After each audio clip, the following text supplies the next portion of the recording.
नमस्कार. माझं नाव प्रशांत निकम आणि महाराष्ट्र माझा या चॅनलमध्ये आपल्या यूट्यूब फॅमिलीचं आणि सर्वांचं या ठिकाणी स्वागत आहे. आणि आज दसऱ्याच्या खूप खूप शुभेच्छा आपल्या यूट्यूब फॅमिलीला. ज्यांनी सबस्क्राईब केले त्यांना तर खूप खूप शुभेच्छा. मित्रांनो, असाच दसरा तुम्हाला सुखसोयीचा, समृद्धीचा आणि भरभराटीचा जावा असं मी परमेश्वरचरणी प्रार्थना करतो.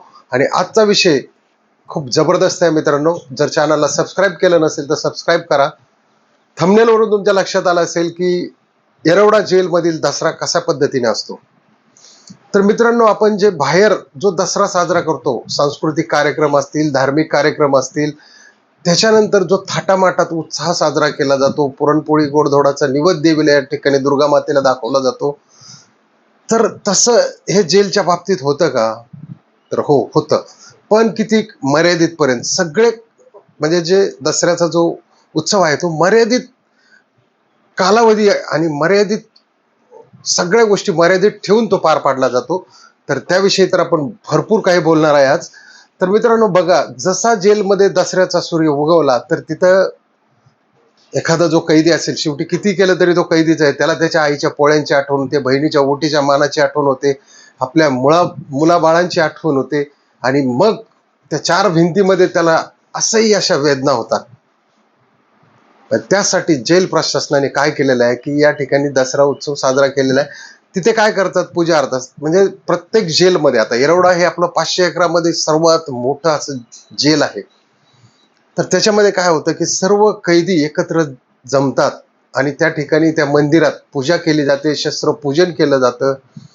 म्हणजे ठराविक शस्त्रपूजन. आणि ह्या सर्व गोष्टी पार पाडत असताना त्याच्यामध्ये आणखी सांस्कृतिक कार्यक्रम घेतले जातात. म्हणजे काही कैदी गाणे म्हणतात, त्या ठिकाणी नाटकं बसवले जातात, भारूड केलं जातं, विनोदाचे हास्य कार्यक्रम असतात. आणि मग त्या सगळ्या गोष्टी घडत असताना या चारही भिंतीमध्ये जे त्यांचं आयुष्य लपलेलं आहे ते एका उजळ डोळ्याने पाहतात की मी पुढच्या दसऱ्याला का होईना पण माझ्या घरी जाईल, या भिंतीचं दार उघडेल आणि मी एकदाचा माझ्या मुलाबाळांच्यात, माझ्या आईसोबत एकदा का होईना दसरा तिथं त्या ठिकाणी साजरा करेल. म्हणजे मित्रांनो, त्यांना असह्य वेदना होत असतात. त्यांनी ज्या चुका केलेल्या आहेत त्याचा पश्चाताप त्यांना मात्र जबरदस्त असतो. कारण ह्या भावना म्हणजे त्या चार भिंतीच्या आतलं जग आहे आणि रोजचं तेच रुटीनचं जीवन आहे. आता या दिवशी काय करतात, थोडंफार जेवणामध्ये सुद्धा त्यांच्या बदल केला जातो. म्हणजे मग त्या ठिकाणी गोड भात असेल किंवा गोड शेवई असेल. आता कधीतरी पुरणाच्या पोळ्या देत असतील, पण मला नाही वाटत आता देत असतील. पण काही ठिकाणी जेलमध्ये, म्हणजे आपल्या पूर्ण भारताचा हिशोब सांगतो मी तुम्हाला, तिथे त्या ठिकाणी जिथं चांगले जेल प्रशासन आहे तिथे त्या ठिकाणी त्यांना त्या दिवशी पोळ्या सुद्धा खायला मिळतात. कारण मित्रांनो, जे आपलं बाहेरील जीवन असतं ते खूप स्वातंत्र्य आणि व्यवस्थित असतं. ह्या पोळ्यांचा आस्वाद त्यांना भेटतो का नाही आयुष्यभर काहींना अशी त्यांची तऱ्हा झालेली असते.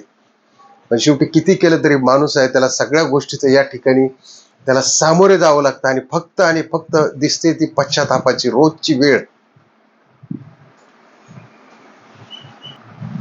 आणि आजचं महत्व म्हणजे जे सोनं वाटलं जातं, ज्याला आपण आपट्याची पानं म्हणतो.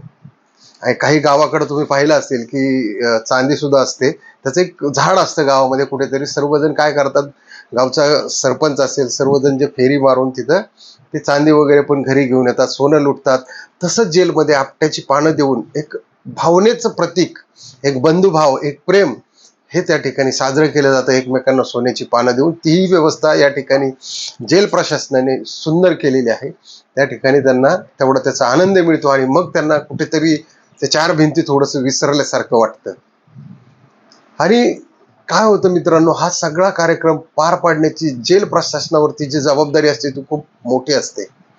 त्याच्यामुळं ठराविक काळ, वेळेची त्या ठिकाणी मर्यादा असते, बांधिलकी असते.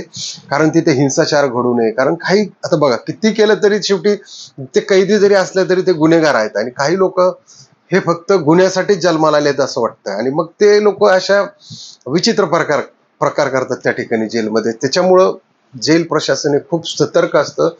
नेहमीच्या बंदोबस्तापेक्षा दुप्पट बंदोबस्त त्या ठिकाणी करावा लागतो. अशा पद्धतीत हा दसरा मेळावा त्या ठिकाणी साजरा केला जातो.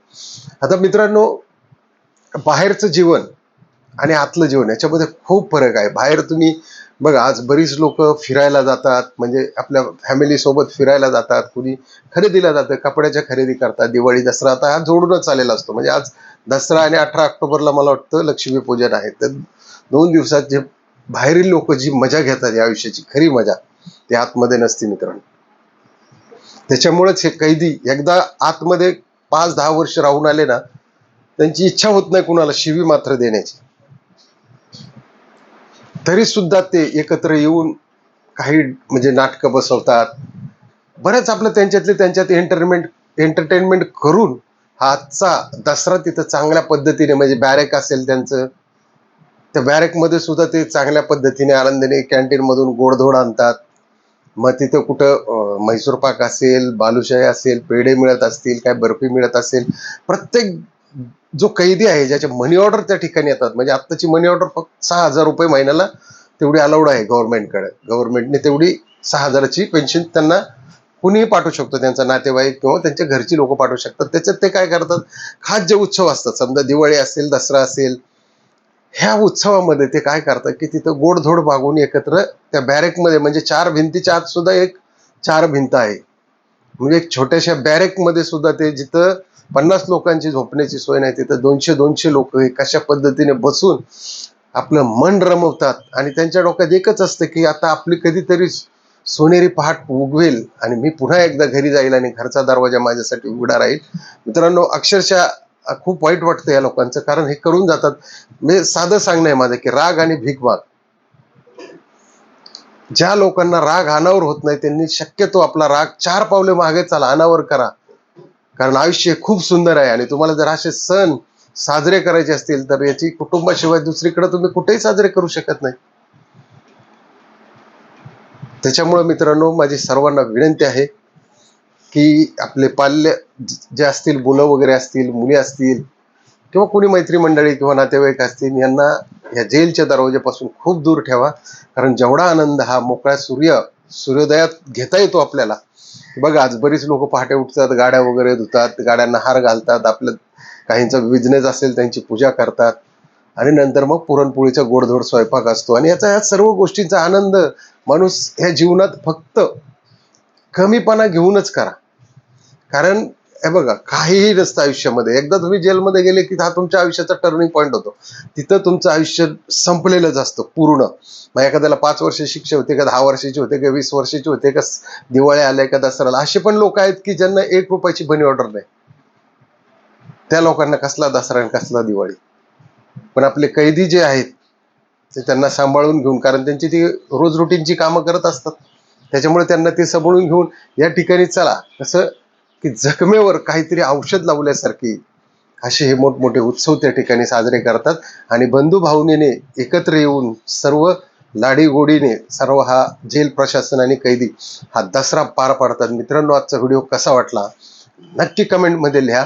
आणि जर चॅनलला सबस्क्राईब केलं नसेल तर चॅनलला सबस्क्राईब करा आणि लाईक करायला विसरू नका. कारण आपण असेच नवनवीन विषय, तुम्ही बघा माझे पाठीमागे जाऊन 10 व्हिडिओ पहा तुम्ही, कुठलाही एक विषय नाही, आपल्याला किती व्ह्यू येतात त्याची काही घेणं देणं नाही, पण आपल्या महाराष्ट्र माझाचा जो युट्यूबचा मेंबर आहे, आपली फॅमिली आहे, त्या लोकांना वेगवेगळ्या विषयी माहिती मिळणं हेच माझं काम या ठिकाणी मी समजतो.